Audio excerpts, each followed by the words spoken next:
Bwana Yesu asifiwe sana. Haleluya. Nipende kukuletea neno la Mungu kwamba mwanadamu katika ulimwengu, maisha yake sio ya milele chini ya ulimwengu, ila iko sehemu ambayo mwanadamu ataishi maisha ya milele. Bwana Yesu asifiwe sana. Ndio maana roho zetu tungali nazo duniani, ni kwamba roho zimevikwa mwili ambao ni wa duniani. Maana yake uko wakati ambao mwili na roho vitatengana. Maana yake kila kitu kitachukua sehemu kuishi katika mahali ambapo ni sehemu yake. Bwana Yesu asifiwe sana. Mwili wa mwanadamu ni mwili ambao mwisho wa siku utabaki katikati ya ulimwengu na chini ya udongo. Na ndio maana Ayubu anasema kwamba nilikuwa mavumbi, bado nitarejea kuwa mavumbi. Maana yake huu mwili tulionao unaishia hapa duniani, lakini iko roho ambayo maisha yake ni ya milele, yenyewe haipotei. Bwana Yesu asifiwe sana. Kwa kuna mtu unaweza kusema kwamba mwanadamu akisha kufa hupotea. Hicho kitu hakipo, kwa sababu maisha ya rohoni ni maisha ya milele. Bwana Yesu asifiwe sana. Lakini roho yako inapokea hukumu kutokana na kwamba namna jinsi ulivyoenenda wakati roho yako ikiwa imeuvaa mwili, ndipo hukumu inapotolewa na matendo jinsi yanavyohesabika. Bwana Yesu asifiwe sana. Lakini nataka nikwambie, baada ya kuishi ulimwenguni, yako maisha mengine ambayo iko sehemu mwanadamu ataenda kuishi na Mungu na kuketi naye. Bwana Yesu asifiwe sana. Lakini sio hivyo tu, ipo sehemu ambayo itakuwa ni sehemu ya kulia na kuteseka kwa mwanadamu kutokana na jinsi na namna alivyoenenda katikati ya ulimwengu na jinsi alivyotembea katikati ya dunia. Bwana Yesu asifiwe sana. Nikisoma kitabu cha Ufunuo sura 21 mstari wa 3 kuanzia, Biblia inasema, nikasikia sauti kubwa kutoka katika kile kiti cha enzi ikisema, tazama, maskani ya Mungu ni pamoja na wanadamu, naye atafanya maskani yake pamoja nao, nao watakuwa watu wake, naye Mungu mwenyewe atakuwa pamoja nao, naye atafuta kila chozi katika macho yao, wala mauti haitakuwapo tena, wala maombolezo, wala kilio, wala maumivu hayatakuwapo tena, kwa kuwa mambo ya kwanza yamekwisha kupita. Naye yeye aketie juu, tarudia 5 pale, naye yeye aketie juu ya kile kiti cha enzi akasema, tazama, nayafanya yote kuwa mapya. Akaniambia, andika ya kwamba maneno haya ni amina na kweli. Bwana Yesu asifiwe sana. Huu ni ufunuo wa Yohana, anaambiwa kwamba tazama, maskani ya Mungu itakuwa pamoja na wanadamu, naye atafanya maskani makao pamoja na wanadamu. Yeye atakuwa Mungu kwao, naye atakuwa Mungu wao. Bwana Yesu asifiwe sana. Ndio anasema kwamba atawafuta machozi waliolia, atawafuta machozi na kuwafariji. Bwana Yesu asifiwe sana. Maana yake watu gani hawa watafutwa machozi? Ni wale watu ambao walimkiri Yesu wakiwa duniani, wakakubali kuenenda katika hali ya namna yoyote. Yawezekana walisemwa sana, wakatengwa sana, wakafanyiwa mambo mabaya kutokana na kumwamini Yesu. Anasema hawa watu watafutwa machozi na wataketi pamoja na Mungu. Wakati huo sasa Mungu atakuwa Mungu kwao, naye Mungu atakuwa Mungu wao. Bwana Yesu asifiwe sana. Anamwambia kwamba andika, haya maneno ni amina na kweli. Maana yake kitu anachokisema Mungu hakijawahi kuwa uongo. Bwana Yesu asifiwe sana. Kwa maskani atakaofanya Mungu pamoja na wanadamu, kwamba Mungu aketi pamoja na wanadamu, Mungu ataketi na wale watu wa mchao wangali duniani wakifuata yaliyo mapenzi yake. Bwana Yesu asifiwe sana. Kwa hiyo ungali duniani ya kupasa kuishi maisha ambayo yanampendeza Mungu, hatimaye uweze kuketi katikati pamoja na Mungu. Bwana Yesu asifiwe sana. Ndio maana nasema wakati wa mwaliko wa parapanda na wakati wa malaika wale watakapopiga parapanda ya wakati ule wa mwisho, watawakusanya wafu waliokufa zamani, watawakusanya watakatifu watakao kuwepo wakati huo, wataenda kumlaki Bwana mawinguni. Bwana Yesu asifiwe sana. Bwana Yesu asifiwe sana. Kwa hiyo wakati huo watamsifu Mungu, watafurahi sana, kwa sababu maisha yao wangali duniani waliishi wakimheshimu Mungu. Bwana Yesu asifiwe sana. Wakati mwingine unaweza kusema kumtumikia Mungu ni kama hali fulani ambavyo inaonekana ni kama kuwa mjinga. Ni sawa, ni kama kuwa mjinga, lakini ni bora ukafanya kitu ambacho ungali ulimwenguni kikaonekana ni kama umechanganyikiwa, hauna akili timamu, unapoteza wakati, lakini ukafurahi pamoja na Mungu milele na milele. Bwana Yesu asifiwe sana. Yaani kuna wakati maisha duniani yanaonekana ni ya kupendeza na ya kustarehesha sana, kwa sababu kuna vitu vingi ambavyo vinaonekana kwamba vinafurahisha na kuburudisha moyo wa mwanadamu, lakini kumbuka kwamba uko wakati ambao mwanadamu utaondoka katikati ya dunia, utatoweka katikati ya ulimwengu. Sasa baada ya kutoweka, kumbuka wakati utakapotoweka, maisha hayataishia hapo. Kuna hatua itakayoendelea mbele, ambayo sasa hiyo hatua utakayoendelea nayo mbele inatokana na jinsi gani umeishi na Mungu ungali duniani. Bwana Yesu asifiwe sana. Bwana Yesu asifiwe sana.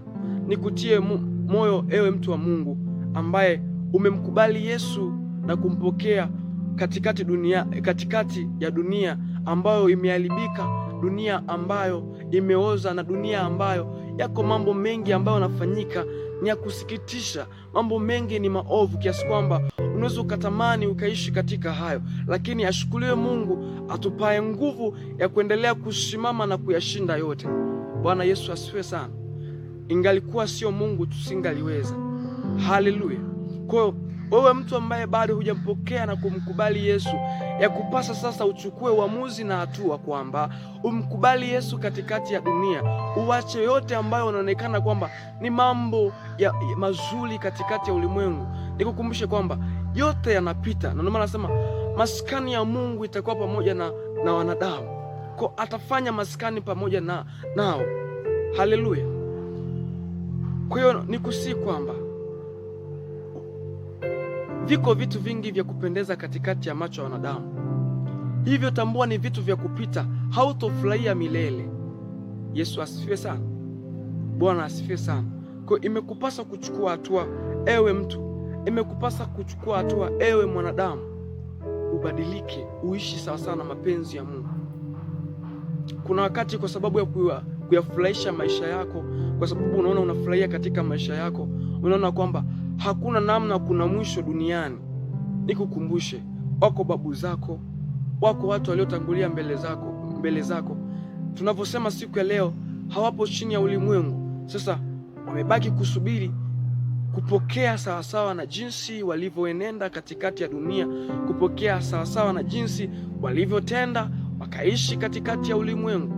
Je, wewe utakapoondoka katikati ya ulimwengu, kumbuka utaenda kusema nini mbele za Mungu? Utaenda kujitetea kwa kitu gani mbele za Mungu? Bwana Yesu asifiwe sana. Haleluya mpendo. Kwa nikusi, dunia inapita pamoja na mambo yake, lakini heri kuifikiria toba na kuufikiria uzima wa milele, kwa maana huo peke yao wanaoupata ni wale ambao wameishi katika kweli ya Kristo. Na ndio maana amesema, andika kwamba neno hili ni amina na kweli. Maana yake alichokisema ni hajadanganya, ni kitu ambacho kipo. Na kumbuka, Mungu akisema jambo ni lazima alitimize. Bwana Yesu asifiwe sana.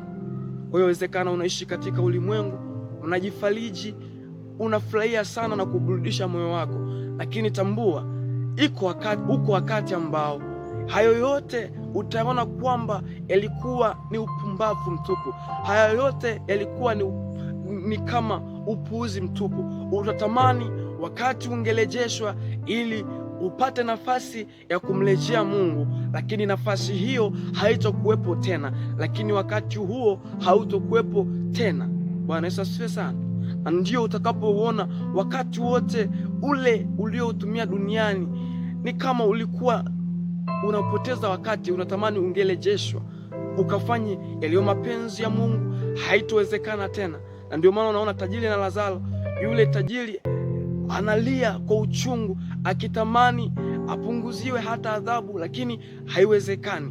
alipewa nafasi akiwa ulimwenguni ili aweze kubadilika na kuyafanya matendo yake kuwa mema, lakini akaona kwamba ule wakati ni wakati wa anasa, ule wakati ni wakati wa kutumia ili kufanya starehe za namna nyingi, kufanya mambo mengi ambayo ni ya kupendeza moyo wake.